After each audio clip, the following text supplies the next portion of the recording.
नमस्कार, आप देख रहे हैं धा न्यूज और मैं हूं अभिषेक मिश्रा। लोक जनशक्ति पार्टी रामविलास के राष्ट्रीय अध्यक्ष चिराग पासवान का जो दिल्ली स्थित 12 जनपद में घर है, वहीं पर पार्टी का दफ्तर भी है। 12 जनपद में ही चिराग पासवान की पार्टी का दफ्तर भी है और उस पार्टी दफ्तर में इन दिनों गहमा गहमी तेज है।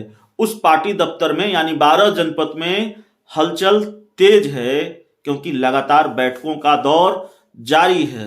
आप जानते हैं देश के 5 राज्यों में विधानसभा के चुनाव होने हैं और उन 5 राज्यों में होने वाले विधानसभा चुनाव को लेकर कई फैसले चिराग पासवान लेने वाले हैं। एक बड़ा फैसला उत्तर प्रदेश विधानसभा चुनाव को लेकर वो ले चुके हैं और फैसला यह कि उत्तर प्रदेश की सभी विधानसभा सीटों पर चिराग पासवान अपने उम्मीदवार उतारेंगे, यानी यूपी का विधानसभा चुनाव वो अकेले लड़ेंगे। हमारी जब बात हुई थी चिराग पासवान से यूपी के इस फैसले से पहले, एक इंटरव्यू के दौरान उन्होंने कहा भी था कि हमारी गठबंधन को लेकर बातचीत चल रही है और यूपी के चुनाव में अगर किसी से गठबंधन हुआ तो ठीक, नहीं हुआ तो हम अकेले यूपी का विधानसभा चुनाव लड़ेंगे। हुआ भी ऐसा ही, शायद बात नहीं बन पाई, इसलिए चिराग पासवान अब अकेले यूपी का विधानसभा चुनाव लड़ने जा रहे हैं। लेकिन इतनी लंबी भूमिका के बाद, इतनी बड़ी बातचीत के बाद, इतनी लंबी बातचीत के बाद हम आपको बता देते हैं कि दरअसल यूपी को लेकर नहीं, हम उत्तराखंड को लेकर बातचीत करने वाले हैं।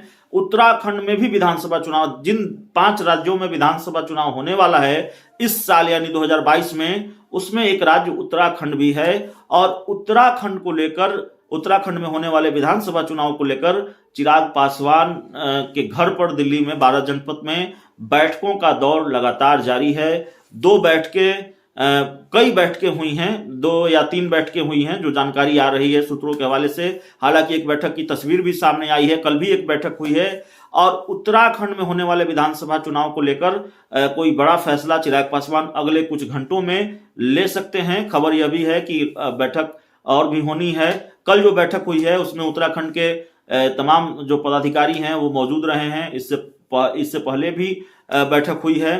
तो उत्तराखंड चुनाव को लेकर भी अब चिराग पासवान पूरी तरह से एक्शन में हैं और संकेत भी यही है कि उत्तराखंड का विधानसभा चुनाव भी चिराग पासवान लड़ेंगे। हालांकि तस्वीर अभी साफ नहीं है कि वो उत्तराखंड का चुनाव कितनी सीटों पर लड़ने जा रहे हैं, किसी के साथ गठबंधन होगा नहीं होगा, तस्वीर पूरी तरह से साफ नहीं है। इतना जरूर है कि उत्तराखंड चुनाव को लेकर चिराग के घर पर बैठक हुई है और लगातार बैठकें चल रही हैं। चिराग पासवान इस चुनाव में उतरने की तैयारी कर रहे हैं, उसको लेकर रणनीति बना रहे हैं। लेकिन कितनी सीटों पर चिराग लड़ेंगे, क्या यूपी की तर्ज पर सभी सीटों पर लड़ेंगे या फिर कुछ सीटों पर लड़ेंगे, अकेले लड़ेंगे जो अब तक वो करते आए हैं।